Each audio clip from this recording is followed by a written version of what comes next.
14 सितंबर 2025 रविवार का दिन था और बाबा जी ने एक ऐसा सत्संग सुनाया जो हर किसी के दिल को छू गया।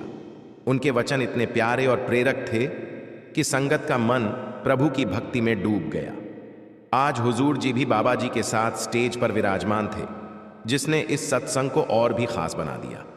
सुबह करीब 3:30 बजे से थोड़ा पहले लगभग 8:20 पर बाबा जी और हुजूर जी स्टेज पर आए।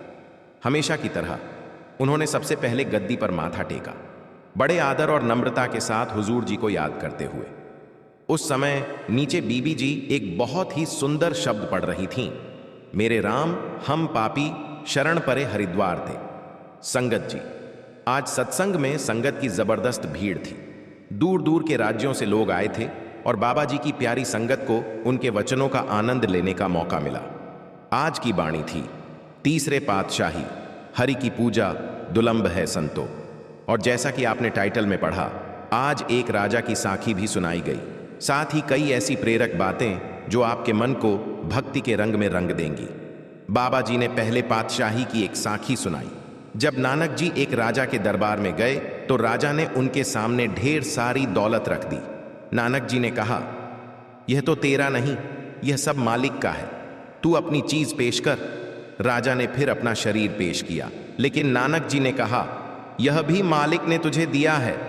आखिर में राजा ने हाथ जोड़कर कहा, मेरे पास तो कुछ नहीं, आप ही बताएं। तब नानक जी ने कहा, वह मैं और मेरी जो तूने बनाई है वही तेरा है, उसे मालिक को सौंप दे। राजा समझ गया और उसने अपना अहंकार त्याग दिया। बाबा जी ने तीसरे पातशाही की बाणी के जरिए हमें समझाया कि हमें उस एक परमात्मा की सच्ची भक्ति करनी चाहिए। लेकिन हम क्या करते हैं? हम अलग अलग पूजाओं, रीति रिवाजों और बाहरी साधनों में उलझे रहते हैं। कोई किसी मूर्ति की पूजा करता है, कोई किसी तीर्थ पर जाता है, कोई किसी और रास्ते पर चल पड़ता है। बाबा जी ने कहा कि संत महापुरुषों का मकसद हमें बांटना नहीं था, वे हमें उस एक की भक्ति का रास्ता दिखाने आए थे। हर धर्म, हर देश, हर संस्कृति की अपनी अपनी परंपराएं हैं। संतों ने उस समय की जरूरतों को देखते हुए हमें कुछ रास्ते बताए, कुछ साधन सुझाए। लेकिन हमने क्या किया? हम उन बाहरी साधनों में ही फंस गए। हमने उनके असली संदेश को समझने की कोशिश नहीं की। संतों के जाने के बाद हमने उनके नाम पर माथा टेकना शुरू कर दिया, लेकिन उनके बताए रास्ते पर चलने का प्रयास नहीं किया। बाबा जी ने धार्मिक स्थानों के बारे में बहुत गहरी बात कही। उन्होंने फरमाया कि तीर्थों पर जाने का मकसद सिर्फ माथा टेकना या दिखावा करना नहीं है। वहां जाकर हमें यह समझना चाहिए कि उन संतों ने वहां बैठकर क्या किया था। उन्होंने वहां परमात्मा का नाम जपा, भक्ति की और हमें भी वही रास्ता दिखाया। लेकिन हम क्या करते हैं? हम सरोवरों में डुबकी लगाते हैं, नदियों में स्नान करते हैं और सोचते हैं कि बस यही भक्ति है। बाबा जी ने कहा कि बाणी में नाम का सरोवर कहा गया है, लेकिन हम बाहरी स्नान में ही उलझे रहते हैं। बाबा जी ने एक बहुत सुंदर बात कही कि परमात्मा की भक्ति किसी भाषा, किसी मजहब से नहीं बंधी।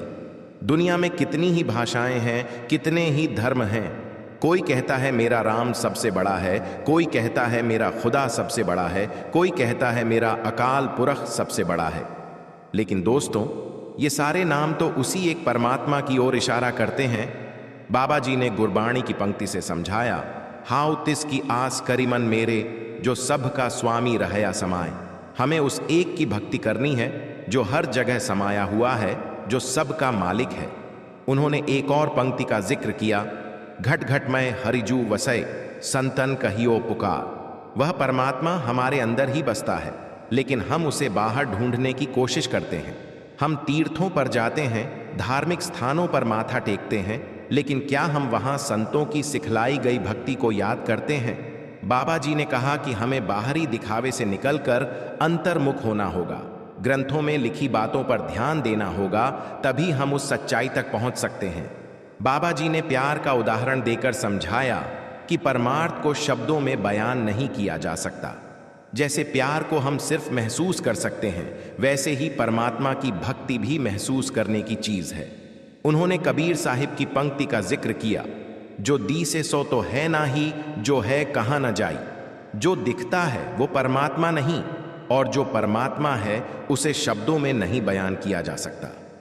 विश्वास के बारे में बाबा जी ने कहा कि हमारा विश्वास बहुत जल्दी डोल जाता है। जिंदगी में थोड़ी सी परेशानी आती है और हम परमात्मा को कोसने लगते हैं, लेकिन जब तक हम भक्ति के जरिए उस सच्चाई को अंदर से महसूस नहीं करेंगे, हमारा विश्वास पक्का नहीं होगा। बाबा जी ने तीसरे पातशाही के वचनों को उद्धृत करते हुए कहा कि वे हमें संत कहकर पुकारते हैं। यह उनकी नम्रता है कि वे हमारे कर्मों या अवगुणों को नहीं देखते, बल्कि हमारी आत्मा को देखते हैं। वे हमें प्रेरित करते हैं कि हम भी उस परमात्मा से मिल सकते हैं। बाबा जी ने एक गाइड का उदाहरण दिया। जैसे हम कहीं घूमने जाते हैं तो गाइड हमें रास्ता आसान कर देता है, उसी तरह गुरु की शरण में जाने से हमारा रास्ता आसान हो जाता है। बाबा जी ने कहा कि सच्ची भक्ति वही है जो हमें अपनी असली पहचान कराए। नामो पूज कराई हरि हरि रसना, जो जपे तिसु पूर्ण काम। नाम जपना ही असली पूजा है जो सारी भक्तियों से ऊपर है। बाबा जी ने मीराबाई का उदाहरण दिया, जिन्होंने मेवाड़ की रानी होकर भी सारी सांसारिक दौलत को ठुकरा दिया, क्योंकि उन्हें सद्गुरु की कृपा से सच्ची दौलत नाम रतन की पहचान हो गई थी।